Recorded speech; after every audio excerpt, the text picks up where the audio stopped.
Assalamualaikum warahmatullahi wabarakatuh. Dalam video pembelajaran kali ini kita akan mempelajari sumber hukum Islam yang tidak disepakati atau mukhtalaf. Sumber hukum Islam yang mukhtalaf ada 7. Yang pertama istihsan, yang kedua istishab, yang ketiga maslahah mursalah, yang keempat uruf, yang kelima sad'ud dzari'ah, yang keenam syar'u man qablana, dan yang terakhir adalah mazhab sahabi. Yang pertama yaitu istihsan. Istihsan menurut bahasa yaitu menganggap baik. Sedangkan menurut ahli usul fikih yaitu berpindahnya seorang mujtahid dari hukum yang dikehendaki oleh qiyas jali kepada hukum yang dikehendaki oleh qiyas khafi, atau dari ketentuan hukum kulli kepada ketentuan hukum juz'i, karena ada dalil yang lebih kuat menurut pandangan mujtahid. Istihsan dapat dibedakan menjadi 2.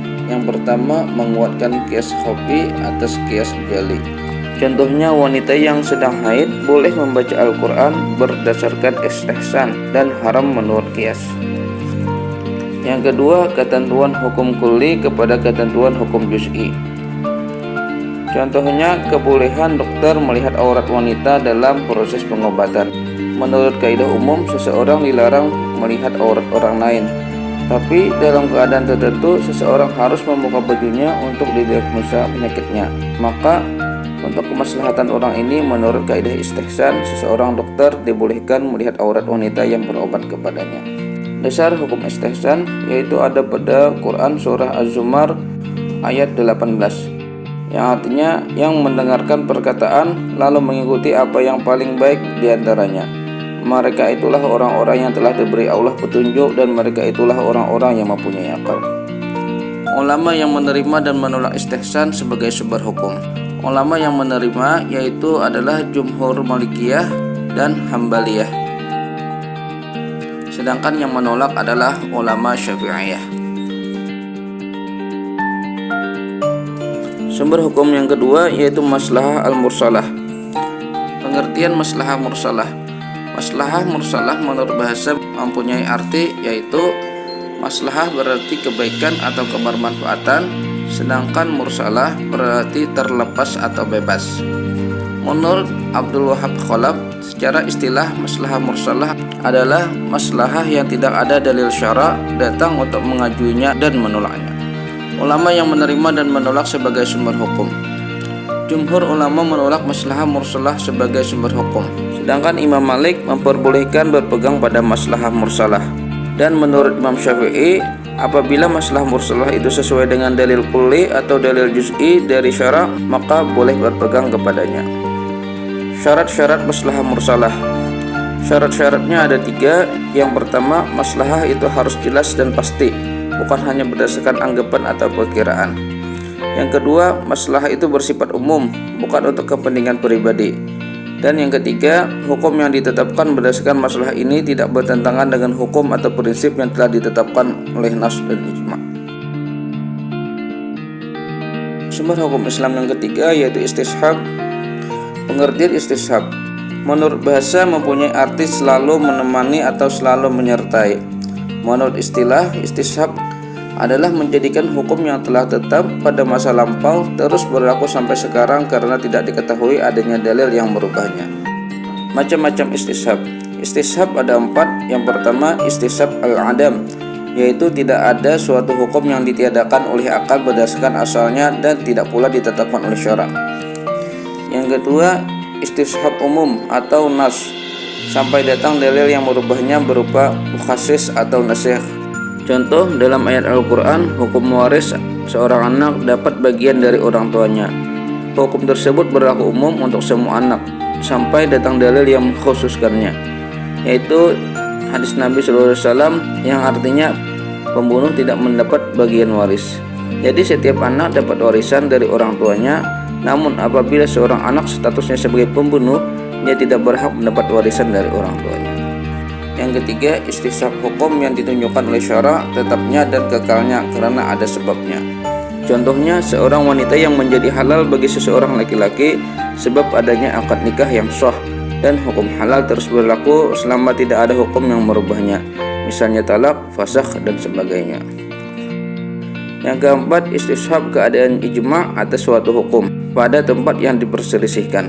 Contohnya, sebagian ulama mengatakan bahwa orang sholat dengan tayamum, kemudian saat datang sholat tiba-tiba dijumpainya air, maka sholatnya batal. Ulama yang menerima dan menolak istishab sebagai sumber hukum. Ulama Malikiyah, Syafi'iyah, Hambaliyah, Zahiriyah, dan Syiah bahwa istishab bisa menjadi hujjah serta mutlak untuk menetapkan hukum yang sudah ada. Sedangkan ulama Hanafiyah berpendapat istishab itu dapat dijadikan hujjah untuk menetapkan berlakunya hukum yang telah ada dan menolak akibat-akibat hukum yang timbul dari ketetapan yang berlawanan, bukan sebagai hujjah yang menetapkan perkara. Dan ulama mutakallimin, ahli kalam, berpendapat bahwa istishab tidak bisa dijadikan dalil karena hukum yang ditetapkan pada masa lampau menghendaki adanya dalil. Sumber hukum Islam yang keempat yaitu Saddud Zari'ah. Pengertian Saddud Zari'ah terdiri dari dua suku kata, Sadd dan Zari'ah. Sadd menurut bahasa mempunyai arti menutup dan Zari'ah artinya jalan. Maka Saddud Zari'ah mempunyai arti menutup jalan menuju maksiat. Adapun secara istilah, Saddud Zari'ah adalah menutup jalan atau mencegah hal-hal yang bisa membawa atau menimbulkan terjadinya kerusakan.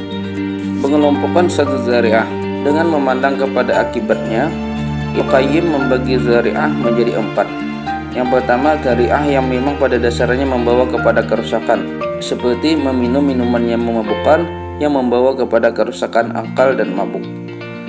Yang kedua, Zari'ah yang ditentukan oleh sesuatu yang mubah, namun ditujukan untuk perbuatan buruk yang merusak.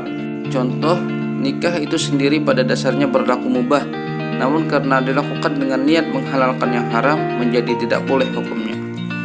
Yang ketiga, Zari'ah yang semula ditentukan mubah tidak ditujukan untuk kerusakan, namun biasanya sampai juga pada kerusakan yang mana itu lebih besar dari kebaikannya.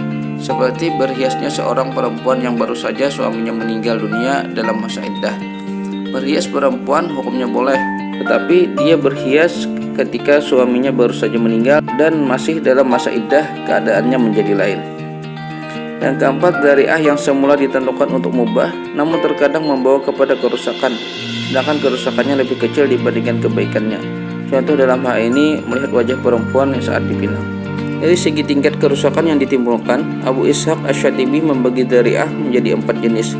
Yang pertama, Zari'ah yang membawa kepada kerusakan secara pasti, artinya bila perbuatan Zari'ah ini tidak dihindarkan, pasti akan terjadi kerusakan.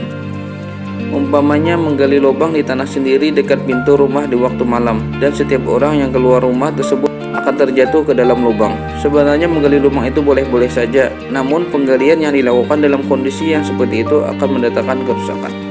Yang kedua, Zari'ah yang membawa kepada kerusakan menurut biasanya, dengan arti kalau Zari'ah itu dilakukan, maka kemungkinan besar itu timbul kerusakan atau dilakukan perbuatan yang dilarang. Umpamanya menjual anggur kepada pabrik pengolahan minuman keras. Menjual anggur itu boleh-boleh saja, dan tidak mesti pula anggur yang dijual itu dijadikan minuman keras. Namun menurut kebiasaan, pabrik minuman keras membeli anggur untuk dijadikan minuman keras. Yang ketiga, Zari'ah yang membawa kepada perbuatan terlarang menurut kebanyakan. Hal ini berarti bila Zari'ah ini tidak dihindarkan, seringkali sesudah itu akan mengakibatkan berlangsungnya perbuatan yang terlarang. Umpamanya jual beli kredit, memang tidak selalu jual beli kredit itu membawa kepada riba, namun dalam praktiknya sering dijadikan sarana untuk riba. Yang keempat, Zari'ah yang jarang sekali membawa kerusakan atau perbuatan terlarang. Dalam hal ini, seandainya perbuatan itu dilakukan, belum tentu menimbulkan kerusakan. Umpamanya menggali lubang di kebun sendiri yang jarang dilewati orang. Menurut kebiasaannya, tidak ada orang yang lewat di tempat itu yang terjatuh ke dalam lubang. Namun tidak menutup kemungkinan ada yang nyasar lalu terjatuh ke dalam lubang tersebut. Ulama yang menerima dan menolak Saddud Zari'ah sebagai sumber hukum. Yang pertama, menurut Imam Malik, Saddud Zari'ah dapat menjadi sumber hukum, artinya perkara yang mubah itu dapat dilarang kalau pembolehannya itu membuka jalan untuk mendorong kepada maksiat. Yang kedua, menurut Imam Abu Hanifah dan Imam Syafi'i, Saddud Zari'ah tidak dapat dijadikan sumber hukum, karena sesuatu yang menurut hukum asalnya mubah tetap diperlakukan mubah hukumnya. Sumber hukum Islam yang kelima yaitu uruf. Uruf menurut bahasa artinya kebiasaan, sedangkan menurut syara ialah apa yang dijadikan sandaran oleh manusia dan mereka berpijak kepada ketentuan tersebut.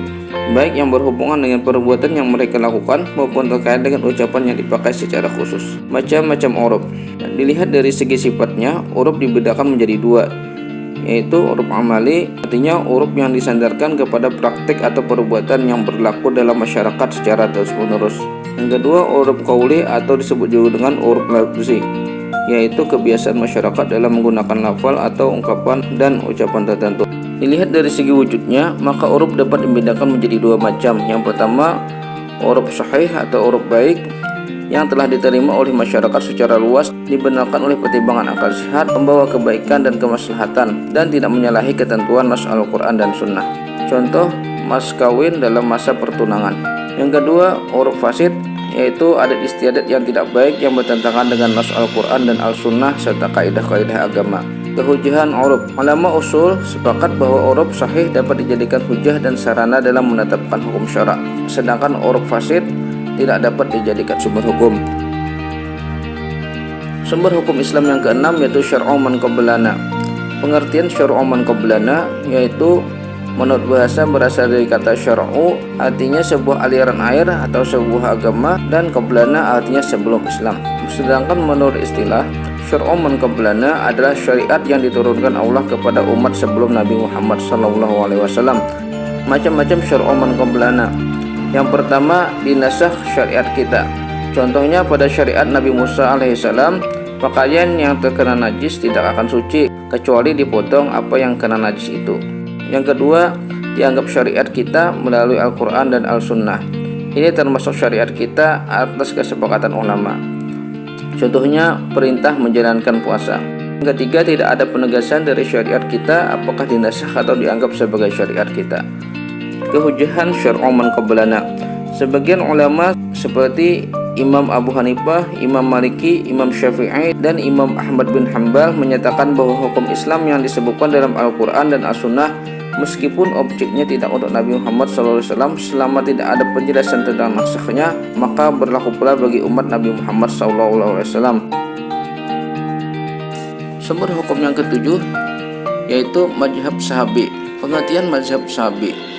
Mazhab sahabi menurut bahasa adalah pendapat sahabat Rasulullah SAW tentang suatu kasus di mana hukum tersebut tidak dijelaskan secara tegas dalam Al-Quran dan Sunnah Rasulullah. Macam-macam mazhab sahabi. Yang pertama, perkataan sahabat terhadap hal-hal yang tidak termasuk objek ijtihad. Dalam hal ini, para ulama semuanya sepakat bahwa perkataan sahabat ini bisa dijadikan hujah. Contohnya perkataan Ali bahwa jumlah mahar yang terkecil adalah 10 dirham. Yang kedua, perkataan sahabat yang disepakati oleh sahabat lain. Dalam hal ini perkataan sahabat adalah hujjah karena masuk dalam kategori ijma'. Yang ketiga, perkataan sahabat yang tersebar di antara para sahabat dan tidak diketahui ada sahabat yang mengingkarinya atau menolaknya. Dalam hal ini pun bisa dijadikan hujjah karena ini merupakan ijma' sukuti bagi mereka yang berpendapat bahwa ijma' sukuti bisa dijadikan hujjah. Kehujahan mazhab sahabi. Mazhab sahabi diterima oleh Imam Maliki, Abu Bakar Ar-Razi, Abu Sa'id sahabat Imam Abu Hanifah, begitu juga Imam Syafi'i dalam qaul qadimnya, termasuk juga Imam Ahmad bin Hanbal. Sedangkan yang menolak mazhab sahabi sebagai sumber hukum Islam yaitu berasal dari Jumhur Asy'ariyah dan Mu'tazilah, Imam Syafi'i dalam qaul jadidnya, dan Abu Hasan dari golongan Hanafiyah. Demikian pembahasan sumber hukum Islam yang tidak disepakati. Semoga bermanfaat. Terima kasih atas segala perhatian. Assalamualaikum warahmatullahi wabarakatuh.